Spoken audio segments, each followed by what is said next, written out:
The truth about halal certification, a certificate that has sparked nationwide controversy.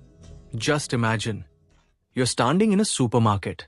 You pick up a packet of chocolate, or maybe a toothpaste, or perhaps a face wash. You glance at the price, read the ingredients, and then your eyes catch a small word, halal certified. You've probably seen it before, but have you ever wondered what it really means? What exactly is this halal certification? Why is it issued? And is it purely religious? Or is there a massive business hidden behind it? These are the very questions that have recently stirred up debate across the nation. After the statement by Uttar Pradesh Chief Minister Yogi Adityanath, this certification is once again in the spotlight. Yogi stated that the business carried out under the name of halal certification is not just a religious process, but is also being used to fund conversion, love jihad, and terrorism. He claimed that transactions worth nearly 25,000 crore took place annually under the banner of halal certification, and that none of the organizations involved had any formal recognition from the government. Following his statement, one question echoed across social media and news channels alike: is halal certification really a business disguised as religion? In reality, the roots of the word halal go deep. Halal is an Arabic word that means permissible, something allowed under Islamic law. Its opposite, haram, means forbidden. In Islamic lifestyle, every aspect, food, trade, behavior, is categorized under these two terms. And when this concept connects with modern consumer products and industries, it gives rise to what we now know as the halal certification system. Many people believe that halal only relates to meat, but the truth is far broader. Today, the meaning of halal extends beyond meat. It includes milk, sweets, medicines, cosmetics, shampoos, chocolate, soft drinks, and even biscuits. When a product is labeled as halal, it means it has been made according to Islamic principles, meaning it contains no pork, alcohol, or any other substances deemed haram, forbidden, in Islam. Not just that, even the utensils or machines used in production must not have come into contact with any non-halal substances. From manufacturing to packaging, every step is required to follow these religious guidelines. Now the question arises, who actually issues this certificate? In India, halal certification is not granted by any government body. It is handled by private organizations and Islamic trusts such as Halal India Private Limited, Jamiyat Ulma Hind Halal Trust, Halal Council of India, Jamiyat Ulma Maharashtra Halal Trust, and in some cases, the Quality Council of India. These organizations accept applications from companies, inspect their factories, verify ingredients and production processes, and then decide whether a product meets halal standards or not. To obtain this certification, companies must pay application fees, inspection charges, and a logo usage fee. In other words, if a company wants a halal certificate, it has to pay for it. And this is exactly where the controversy begins.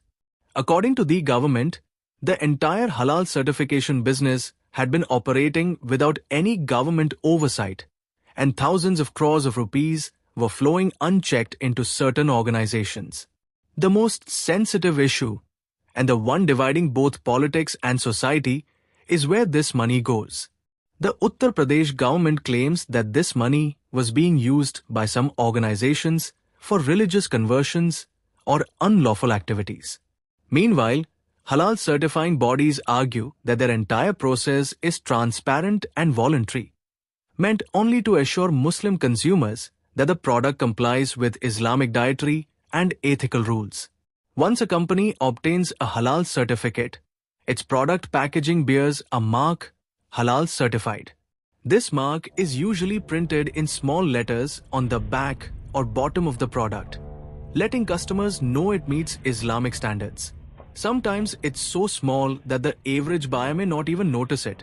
Yet for some consumers, it becomes the deciding factor in whether to buy the product or not. That's why today, for many products, This mark has started to appear almost like a religious symbol on supermarket shelves. The biggest controversy surrounding halal certification is related to meat. In Islam, an animal is considered halal only if it is slaughtered slowly by cutting the throat while reciting Islamic prayers. On the other hand, several other religions follow the Jhatka method, where the animal is killed instantly in one stroke.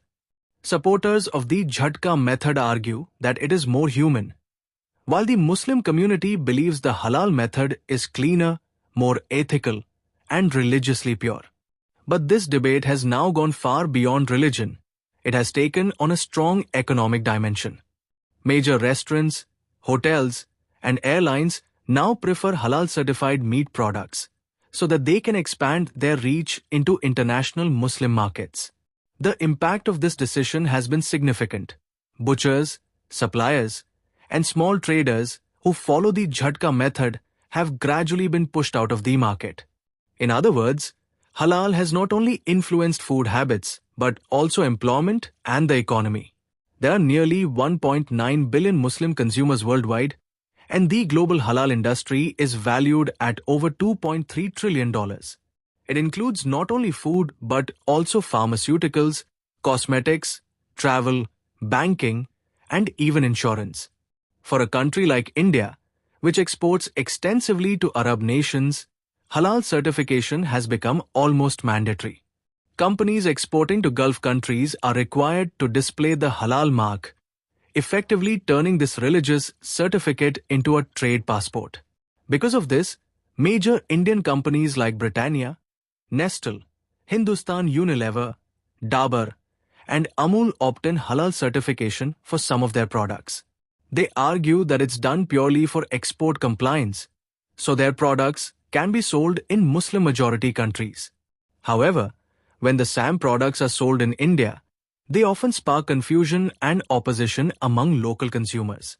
Critics say that this is not just a certification but a parallel economy that divides the market along religious lines.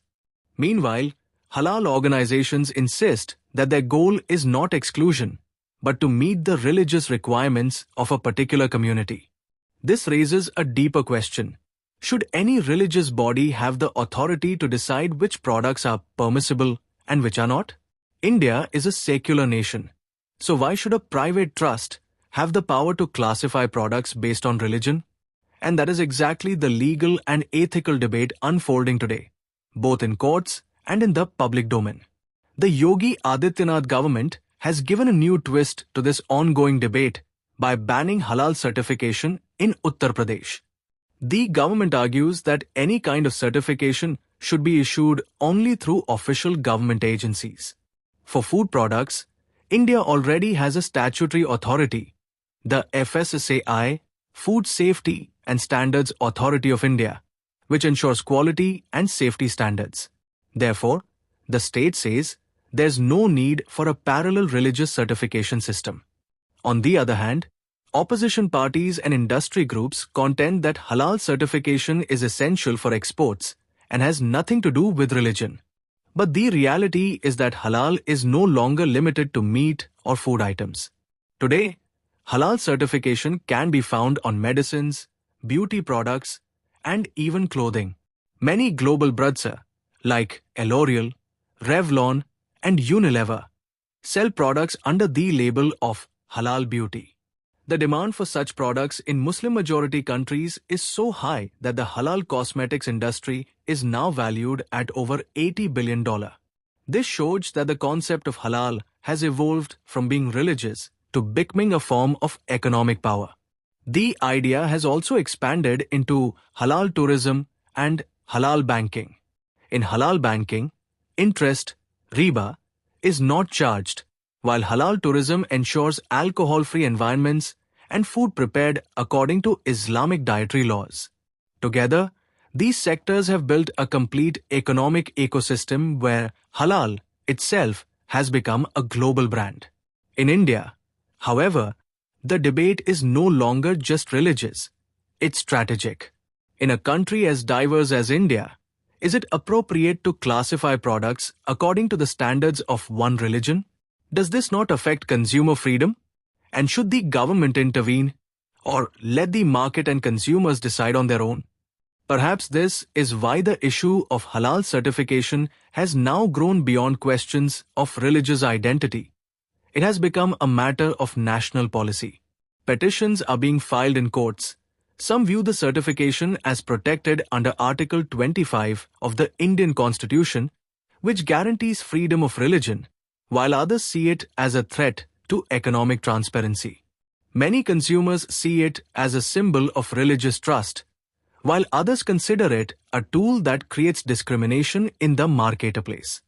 But the truth is, halal certification is a reality that cannot be ignored. It is a system that intricately connects religion, business, and politics all at once. In the end, the real question is the purpose of halal certification religious faith or economic opportunity? Perhaps it's both. Because while it stands as a mark of assurance for millions of Muslim consumers, it also opens the doors to a multi-billion-dollar market for companies worldwide. However, when this certification begins to conflict with transparency and national interest, it becomes necessary to reevaluate it. Sometimes, a small mark printed on a packet can ignite a massive public debate. And halal certification is exactly that kind of mark, tiny in size, but enormous in impact. Now the choice is yours. The next time you pick up a product, will you notice that little halal logo? Or will you think it doesn't matter? Because it does matter, not merely because of a symbol, but because of the mindset that determines how united or divided we are as a society. And that, ultimately, is the real story of halal certification. A certificate delicately balanced between faith, commerce, and politics, one that has sparked debate, controversy, and awareness across the entire nation. Has taught you something new. Do not forget to like and share this video so that this information can reach others as well. Your likes and shares are a source of inspiration for us. If you have any questions or suggestions, please let us know in the comments. It will be our honor to answer your questions and listen to suggestions. And yes, if you like our content, subscribe to the channel and press the bell icon so that you stay connected with every new story. Thank you. GRT Business YouTube channel sources, news from various news agencies, opinion polls and other public sources. We try to ensure that every report and summary is accurate and verified, but we are not responsible for any dispute or error. Our aim is only to provide you with accurate information.